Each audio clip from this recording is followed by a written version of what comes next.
Welcome back to Welighteducation's Joyful Learning Series. Hi, I'm Elizabeth. I'm Natalie. I'm Dylan. And today's topic is how to foster a love of reading in your kids.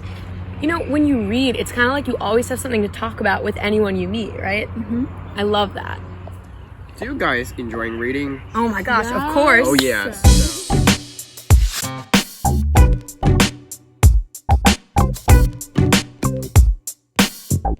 So when I was young, my mom is a big fan for reading fiction novel. She loved purchasing books online, and there are some rules like if you can buy like 5 books, it will don't charge you the transaction fee. So she will like buy a lot in one time. So I do have plenty of choice when I was young. I think it's so important to have access to books from a really young age. I know for me, we have tons of books in my house, but more importantly than that, my mom would take my sister and I to the library on a regular basis, 1 or 2 times a week after school. All of the children's librarians knew us by name, and we were always allowed to pick out more than the maximum number that the library let you check out, just because they knew we were good for it. And so I grew up having like 5 or 10 books on rotation in my library cupboard, and I just blaze through them and then go back to the library and get some more. I think that knowledge that there was always going to be another book out there when you were finished with the one you were on was really exciting for me, because it let me just read at my own pace and everything I could get my hands on, basically. It doesn't even need to be like books that you can hold in your hands. For me, audiobooks have helped a lot in my growing up as a reader and learning English as well. My parents play audiobooks in the car for both me and my brother, and it has helped me learn English and develop as a writer in school. And my brother, who takes ESL and speech, has developed a lot over the years through listening to audiobooks and reading a lot.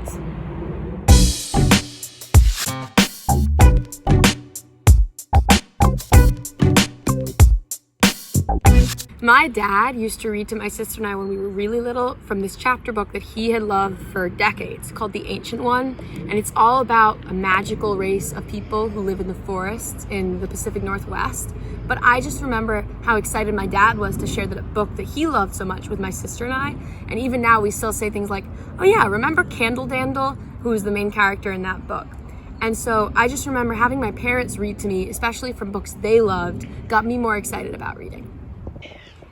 So when I was very young, my dad just loved to read some Greek mythology to me, and I love those, interesting and amazing stories before I go to bed. And when I grow up a little bit, I started reading Percy Jackson. And I still remember I used 5 days to finish whole series, and that's so crazy because no one can stop me, and I enjoy my private reading time. That's very important. No one can interrupt me. So yeah, and I think that's the Greek mythology is a very key important element since when I was young until a teenager time. Yeah.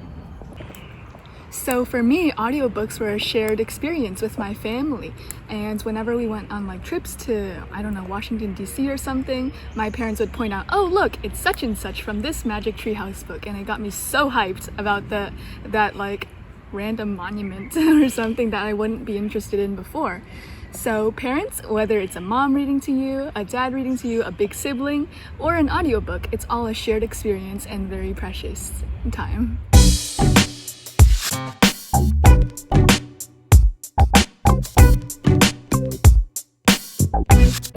So how do you help your kids choose books that are the right difficulty and right level for them?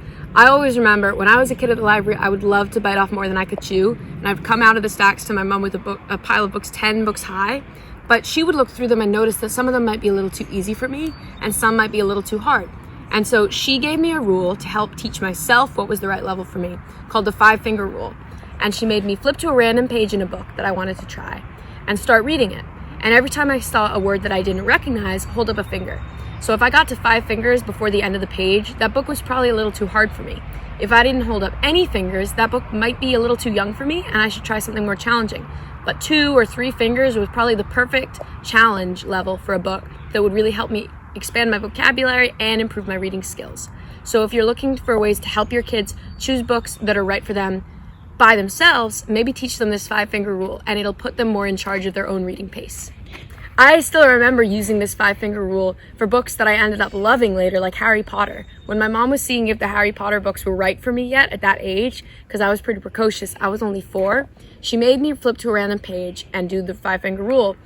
And funny thing, I came to her with a word called slinked that I didn't really know what it meant. And she laughed as she explained to me that slinked was actually just the past tense of a verb that I knew well, slink. And so it shows you that even if a word is initially challenging, choosing books with a little bit of challenge mixed in to the familiarity will help your kids accelerate as readers. So this year, I finally go back to American high school campus in person, which means I can use our library as a very amazing resources to pick some books. So I just told my librarian, and like, I do love fiction, I love novel, and if they got a pictures or some graphic, that will be fantastic. Like I'm a big fan for Hunger Game and for the Harry Potter and also the Percy Jackson I just mentioned. So my librarian just find the book called The Handmaid's Tale, and I realized I watched the TV series before, so when I'm reading it, it's really just my type. So if you cannot, find a really matching book to your kids, maybe just go to find a librarian. They will absolutely more professional. And I just want you to remember that your kid will have phases and they will come in and out of reading, just like me right now. And it will change with their interests as well. If you're worried about your kid reading too much of one thing, just know that their interests will change and they will expand their reading across many different subjects. For example, I was super into fantasy when I was little, but now I don't read a single bit of that. I read like more about what I want to major in or what I want to learn more about in the future. Thank you so much for hearing from us about fostering a love of reading in your kids. Now, we'd like to know, what are some of your favorite books? Drop your suggestions down below.